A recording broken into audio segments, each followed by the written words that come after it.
उत्तर पश्चिम हमारे मंडल के सेक्रेटरी श्री दिलीप सिंह जी और हमारे जिला के मेंबर IM सिंह जी और मंडल के महिला प्रेसिडेंट अनिता सिंह जी, इसके साथ ही हमारे जिला के सदस्य हैं वसीम चक्रवर्ती साहब जी और युवा का अंधेरा मुकेश सिंह जी और उपस्थित भोला ओझा जी और मंच पर सभी सम्मानित लोग।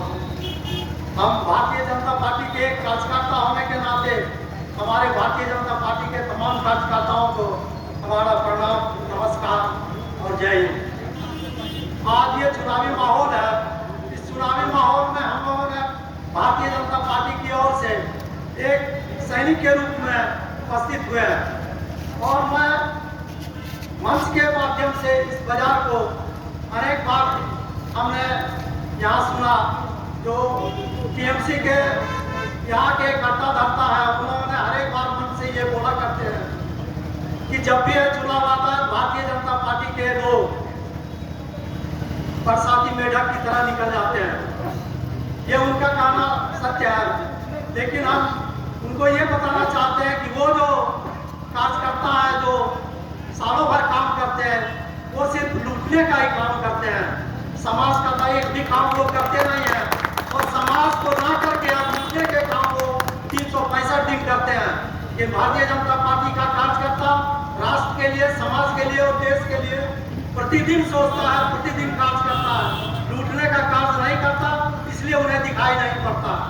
उसका छोटा मोटा 2-4 उदाहरण हम आपको बता सकते हैं कि वो लोग क्या क्या काम करते हैं। जो प्रचार का उन्नयन भी देख सकते हैं और छोटा होने के नाते हम राष्ट्र की बात नहीं करते हैं और राज्य की बात नहीं करते हैं। दीदी का है कि जो कार्यकाल है जो दीदी कर रही है वो बोलने का अधिकार बड़े लोग करते हैं, हम है कि नहीं बोल रहे हैं। लेकिन आपने एक छोटी सी घटना देखी होगी 2018 में जो पंचायत चुनाव हुआ था, जो इन लोगों ने उसी संतरास और लूट का नतीजा है कि आज हमारे बीच जो आपके 85 हुए मामूली बौरी उसी का उपज है। ये साधारण एक कार्यकर्ता से भारतीय जनता पार्टी ने इसे उम्मीदवार बनाया। ये उस समय जिला की सदस्य खड़ा हुई थी। सारे बूथों को लूट करके इन लोगों ने पंचायत बनाया था, उसका प्रतिफल आपके सामने है। इसका दूसरा प्रतिद्वंदी जो हजारी बौरी है, अगले बार वो हारा है, इस बार भी हारेगा। उसका दूसरा नाम बताओ हजारी बोला जाता है। आप सोच सकते हैं कि मेरे प्रत्याशी के विरुद्ध जो प्रत्याशी लड़ रहा है उसका क्या योग्यता है और उसका क्या। आप वोट देने के पहले निश्चित रूप से हर व्यक्ति एक बार चिंतन कर लेंगे कि भारतीय जनता पार्टी जो भारत का ही नहीं विश्व का सबसे बड़ी पार्टी है और भारत के जिन तमाम राज्यों में हमारी पार्टियां शासन कर रही है उसका आप रूपरेखा देख सकते हैं। और सभी लोग जानते हैं कि भारतीय जनता पार्टी की अगर सरकार बनती है तो उसमें चोर चक्रों की कोई जगह नहीं होती है, एक सिस्टम से चलती है। इसलिए कि उसका नेतृत्व हमारे सबसे यशस्वी प्रधानमंत्री जिसका कि विश्व लेवल पर काम है और उनके ही मार्गदर्शन में सारी पार्टियां चलती है।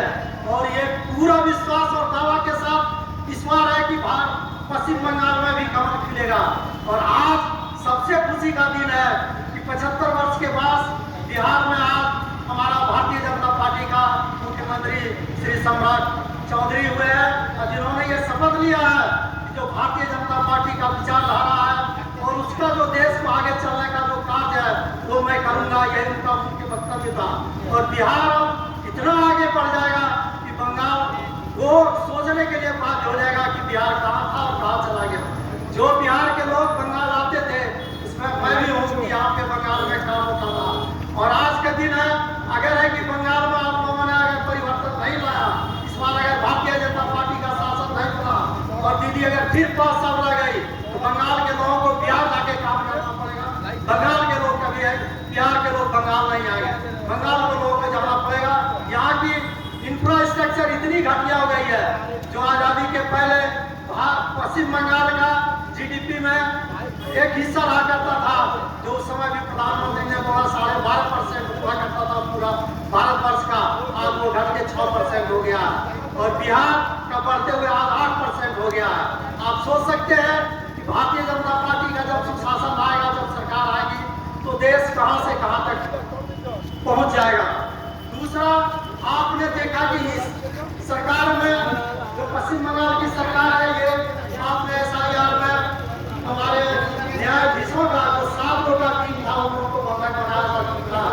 आम लोगों की क्या राय हो, 12 बजे तक बंधक रहा पश्चिम बंगाल के पुलिस को, यहाँ के BJP को, SP को, ये पता नहीं चला कि लोग वहां बंधक बनाए हुए हैं। लोगों को पता था, लेकिन डर से यहाँ पे निर्भय होकर के और भय मुक्त ही चुनाव होता है।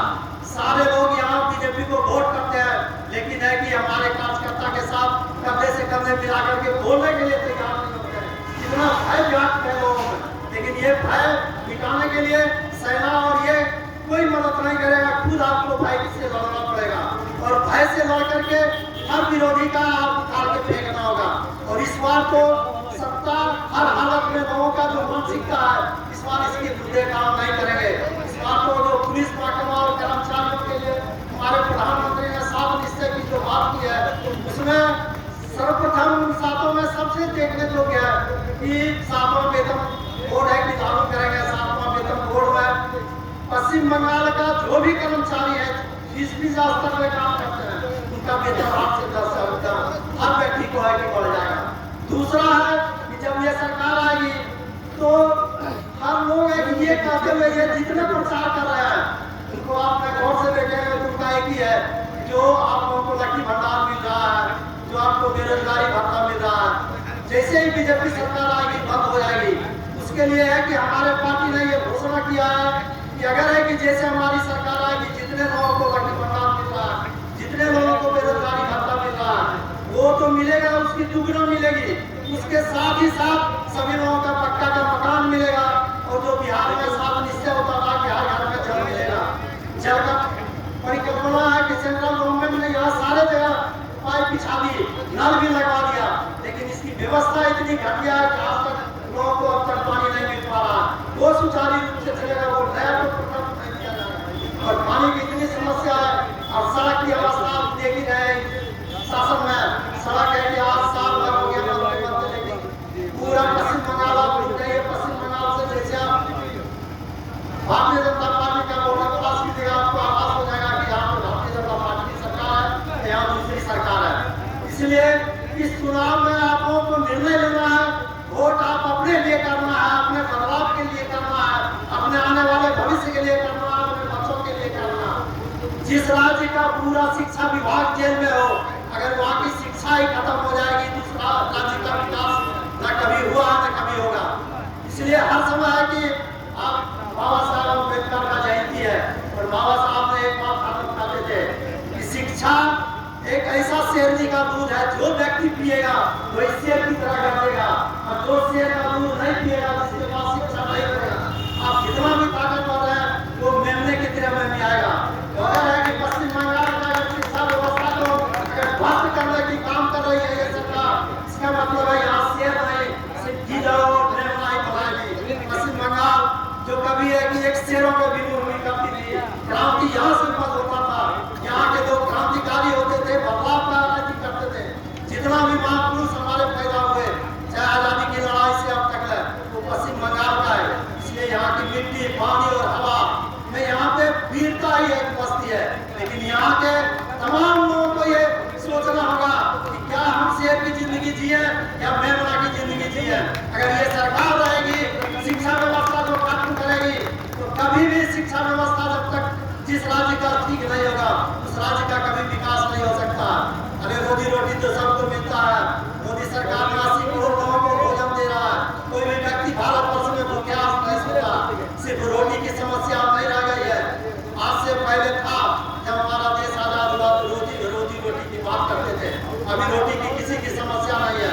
आने वाले दिन में हम कितना आगे बढ़ सकते हैं और हमारा देश कितना आगे बढ़ सकता है, इसके लिए शिक्षा, चिकित्सा और उन्नति की ही बात करते हैं, और वो तब हो सकता है जब आप सरकार बदले।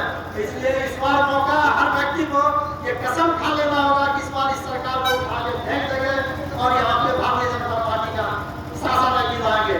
यह बोल के हम अपना वक्तव्य शेष करते हैं। जय हिंद, भारत माता की। धन्यवाद।